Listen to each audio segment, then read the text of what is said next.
Welcome to another episode. Now, in this episode, I want to talk about seeking validation. And the reason for this is it's something that I've been reflecting on quite a lot over the course of the recent weeks and months. And looking back at my own experiences of where I've been seeking validation from other people in my own life. So I thought I might share some of the insights that I've been helping my clients with and myself. And maybe it'll help you overcome this desire that we have to seek attention or validation from other people around us. Now, it's interesting, as I've reflected on this in my own life, what I realized was none of us come into the world lacking validation. We come into the world feeling loved, feeling appreciated by at least somebody. If it's not our own parents, it's the people delivering us. It's grandparents, it's extended loved ones, it's our adopting parents or foster parents. The validation is there and we don't recognize it necessarily because we're so infant, but it's always there when we come into the world. And that's typically because when we're born as a ball of love. We've got so much love to receive from other people, but we also have a lot of love to give. And so there's this beautiful exchange of love that occurs when we come into the world. And yet, what happens is as we go through our lives and we start to grow up and we develop and we turn into children and young adults, we have this expectation of being validated because we're so used to it. But then what happens is there are moments where we have the expectation of being validated, but we don't get that validation. We don't receive it. And that creates a sadness or a disappointment or a frustration. And as a result, because we've associated pain with that lack of validation, it creates this void in our lives to then seek more of it. So whenever we experience a moment in our lives where there's an apparent void or something missing, what we tend to do is we then seek more of it. We try to fill that void that's been created. So think about a hole that's been dug out in the ground. We try and look for soil to try and fill that hole because it feels like this gaping hole in our lives needs to be filled. And so then we start to behave in unconscious ways to try and get this validation from other people and other circumstances in an attempt to try and fill that void. Sometimes we do it with the items we purchase. We might buy a car or the clothing that we buy or the people that we spend time with or the trips that we go on or the jobs that we get or the schools that we go to. The list is endless of all these different ways that we try to seek the validation of other people to try and fill this empty void. But the void is just a perception. And so we spend so much time doing everything we can to fill this void when nothing seems to actually work. Nothing seems to resolve this emptiness that we're feeling somewhere in our psyche. And that's because we're not dealing with the originating cause. We're not going to the root cause of the issue to deal with it there. We're using Band-Aids for a wound that needs stitches. And so it never really solves the issue. It doesn't actually close up the wound tight enough and long enough to allow the body to do the healing that it can to completely close out that wound. And so I've seen this a lot. I've seen this in people's lives from all kinds of different lives, all different walks of life. So if you think about CEOs, celebrities, public figures, politicians, leaders, stay-at-home mums, employees of businesses, interns, students, myself included.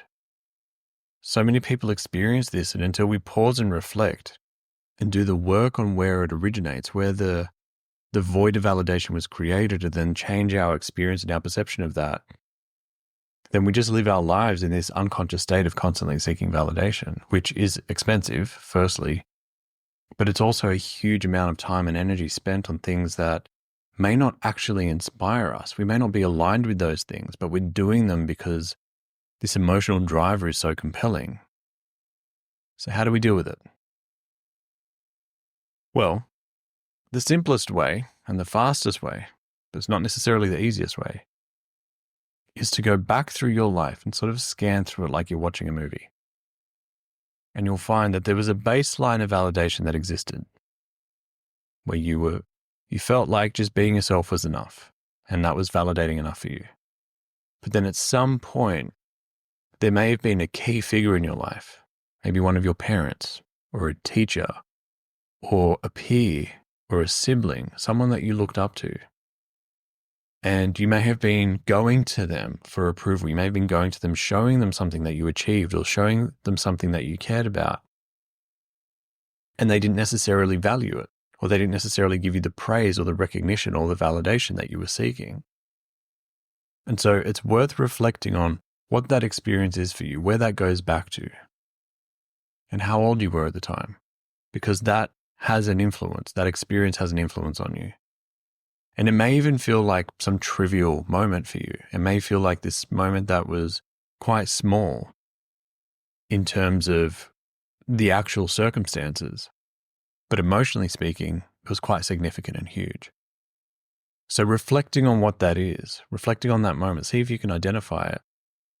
And my preference is, you may have heard me say this before, but you want to go looking for either the earliest memory you have or the one that has the most emotional charge, the one that has the strongest charge, and see if you can identify where that is. And it may take some time. It may take you 10 minutes to find something, but trust what comes up, because your unconscious is trying to reveal it to you so you can work through it. So you might have a moment that comes up in your mind and you're like, oh, that can't be it. And you sort of rule that out. Just trust what comes up and explore it. See what's there. You may be surprised by what you find. And so when you go looking for these moments, it's important to identify some of the details of it, where you were, how old you were, or what year it was. And you want to develop some context as to what age you were and who was in your life at the time. Because there may have been people in your life at that time that aren't necessarily in your life anymore. Friends, family members that you were close with once upon a time. Or maybe teachers or other students or something like that. So contextualize the moment to the best of your ability. And then once you've identified what that experience was, ask yourself, who was the one that was supposed to be validating me? And they weren't. Who was the one that I had the expectation would give me validation, would give me some degree of recognition and appraisal, but they didn't? See if you can identify that person. It might just be the one person, it might be multiple people. For me, I had a couple of memories revolving around my dad, because at the time I looked up to him, being a young boy, and I was the only male amongst my siblings, so I looked up to Dad. And there were a number of small moments, trivial moments, where I'd just run into his workshop when he was there, trying to do something and spend time with him, trying to get his approval, and I felt like I wasn't getting it. And it kind of sucked for me at that age because I was quite young. As an adult, I know that those moments, they don't represent, well, they weren't actually huge moments, but they, in those moments, represented a lot to me at that age. So you want to identify who that is. And then once you've worked out who that is, spend time thinking about who was the person that was actually validating you. Who in your life was providing validation to you? Who did you know cared about you, appreciated you, cared about you? I think I just said cared about you twice. That's how much I want you to focus on this. But I want you to think about that, because the validation is actually coming from somewhere in your life. It's there. But we're so attached to it coming from a specific place, in a specific form, with a specific kind of delivery, that we can't see where it's actually coming from. And this is interesting to me because I'm about seeking gratitude for experiences. And what we're doing in these moments where we have this expectation that it should be coming from this person, and we're ignoring where it's actually coming from, we're depreciating and we are ungrateful for where it's actually coming from. And so when you slow down and you look at the circumstances and you see the two sources and you're like, well, it should have been coming from Dad, but it wasn't. But when I slow down and think about it, it was actually coming from Mum. Then suddenly you go from being ungrateful for Mum and disappointed with Dad, and suddenly grateful for Mum and the validation she was providing. And so when you realize where it's actually coming from, and it may not be your mother, it may be a grandparent or a sibling, or the person that you wanted to give you validation may have been a sibling, but it was actually coming from a parent or a friend of yours. So you want to look at the dynamic and how it was playing out, because we tend to get it swept up in this idea that the things that we want are missing, but we're just not identifying the source, where it's actually coming from. And it's important for you to take the judgment out of it. Don't judge that it is actually coming from this person because you don't want it to be them. You want it to be dad, or you want it to be your sister. Don't worry about that. Let go of that and just observe where it's actually coming from, what the source is for you. And you'll find that that starts to unlock an appreciation that you didn't have for that moment. And why is doing this exercise really important? Because if you're seeking validation in your day-to-day and you're doing it unconsciously, but then you realize that you were actually getting validation in places that you didn't recognize, then suddenly it becomes a question of, well, if I'm doing these things seeking validation, but the validation is actually there, then why am I doing these behaviors? Why am I making these choices? And it starts to make some of the choices we're making redundant because they're no longer being fueled by validation seeking. That's when you start to slow down. That's when you start to unlock a different pace of life for yourself, which for me is really important, because the slower that you can make the time that you're experiencing, the more you're able to achieve and the further you're able to go. And that's important for you because I know a lot of you are high achievers and you've got your eyes and your heart set on big goals. And the way for you to get there is by being able to manipulate your perception of time and slowing that down. And so if you're not unconsciously going out and chasing all these different things in your life that are consuming your time and your mental bandwidth, then you get to come back to focusing on the things that you genuinely care about that are actually aligned with where you're trying to go.